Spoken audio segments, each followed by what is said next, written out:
I used to be a farm boy who used to live in a bamboo house. That house was blown away by typhoon one day. But in this community, the community spirit is very strong. We care for each other. But unfortunately, no one gets to college in this community. Therefore, I moved to the city to be the first college graduate of my family. From the farm boy, I became a slum dweller. And a shanty built on a creek is the only thing I can afford as I studied and worked flipping burgers and playing basketball in the street in the slums. Eventually, I became a lawyer, an urban planner, and went to Harvard for my graduate degree and became a CEO of a $10 billion state-owned enterprise. From a slum dweller, I became a city builder. This is the city that I built right beside the slum where I used to live.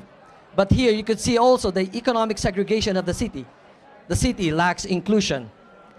This used to be an army camp which became a CBD. Metro Manila is one of the most vulnerable cities in the world with 24 million people. 7 of its CBDs are located kilometers away from an active fault line. The 8th is situated right along the bay, 3 meters above sea level, prone to flooding and storm surges. You see that in 1991, an earthquake hit Baguio City and affected Manila.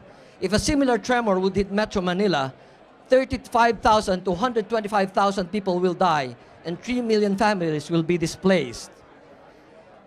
In 2009, Typhoon Ketsana put Metro Manila, 80% of Metro Manila, under 6 meters of flood waters. It caused the collapse of unstable slopes, burying families whose bodies we had to pluck out of the mud. Tragically, developers land use regulators allowed developers to build in unstable slopes that causes this tragedy. In 2013, we saw Super Typhoon Haiyan hit the Philippines 5 times the intensity of Katrina. The entire Tacloban city was devastated. 6,000 people died and millions were displaced. This is a vulnerability that all coastal cities would suffer. Man-made disaster could also destroy an entire city.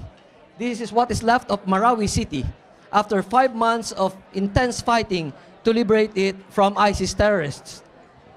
Cities are always terrorist targets, but they are unprepared for the violence that a handful of terrorists could inflict on them. Therefore, with the disasters and migration towards safer grounds, I saw the need to build a backup capital for Metro Manila. 1 hour away from Metro Manila, protected by 2 mountain ranges against super typhoons, with access to its own seaport and an airport. It's all called Clark Green City in what used to be the Clark Air Force Base. It is situated 200 meters above sea level, away from the coastline, away from the floodplains, and has no fault line in its location, and therefore a safe ground for a new smart metropolis.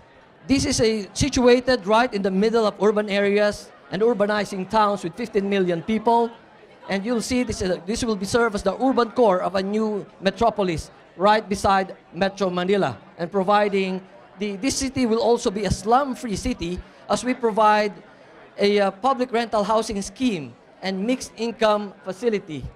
This would also be a green city with 6,000 hectares of forest land and urban farms. This would be the hub for disaster relief operations because of its safe location.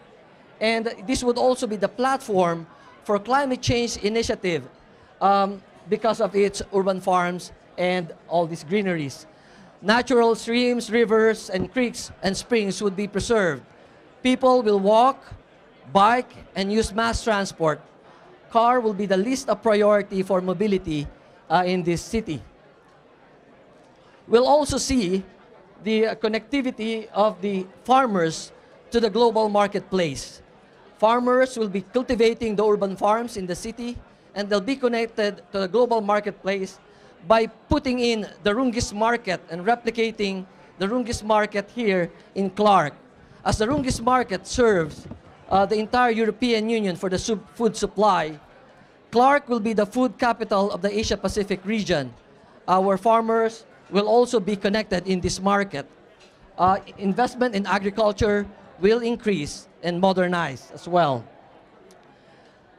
Next here is the smart city concept, where we bring a subterranean cable that would connect the city to the internet we brought Facebook to build a fiber optic pipeline that would provide government 2,000 Mbps of bandwidth.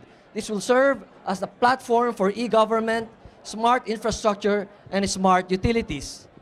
This would be a hub for innovation as well.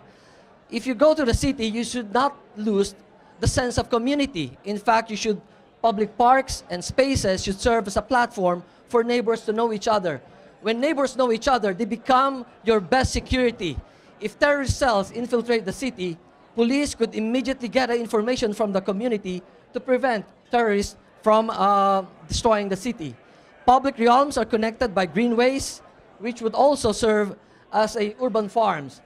These parks would be planted with fruit-bearing trees and rice fields. This would provide food supply for the entire city as well. This also will provide a mixed-use development where people could immediately get access to whatever they need a few blocks away. Local businesses and artisanal enterprises will flourish in this city. Local traditions, culture, and cultural events will also be held in these spaces.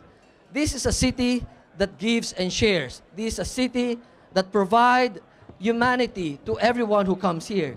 This is a city for dreamers and achievers. This is a city where you could find human dignity, security, and environment coexisting together. Thank you very much.